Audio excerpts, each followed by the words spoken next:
lọ jókòó ẹ lọ jókòó.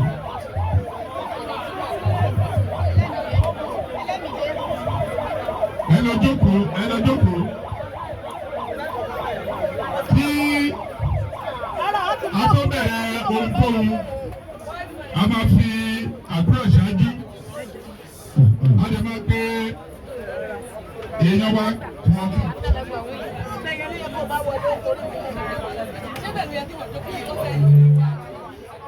A máa pe ìkan nínú àwọn àáfàá wa láti wá gba àdúrà fún wa. Ṣùgbọ́n dáká tó bẹ̀rẹ̀ a máa dìde báyìí láti fi ọpẹ́ fún Ọlọ́run lórí ìránṣẹ́ wa kan èyí tí ó ṣaláìsí ọ̀nàrẹ́bù tábìdì lẹ́gbìdọ̀bí èyí tá a máa sọ fún gbogbo àwọn àgbàgbé ẹgbẹ́ wọ́n ẹ̀wò please wọ́n náà.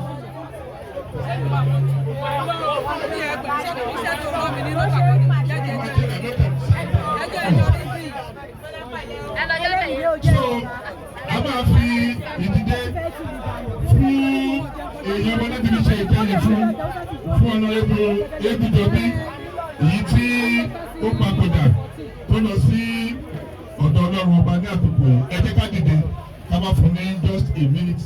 Sọ́wọ́n àti lẹ́nu gbogbo tá a bá ṣe ń bí lẹ́nu àrùn àti ẹ̀kọ́ Ọlọ́run ti fàjẹ́ sí Ọlọ́run gbàdúrà wa bí bá ṣe mọ̀ ọ́ ṣe lọ gbogbo bá a ṣe ń ṣe yìí Ọlọ́run á fàjẹ́ sí àmín. Ọlọ́run á fàjẹ́ sí àmín. Kánsílẹ̀ wọ́ọ̀dù ojú Ọlọ́run bá wa gbé wọlé.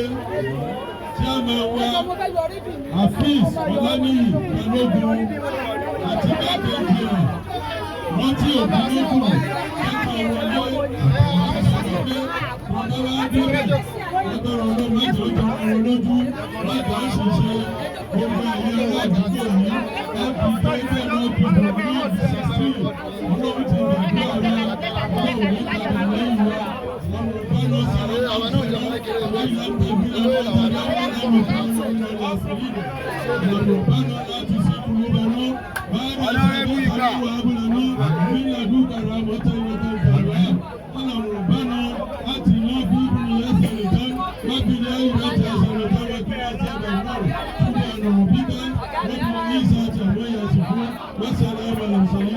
Alhamdulillah, Rabbil Alamin.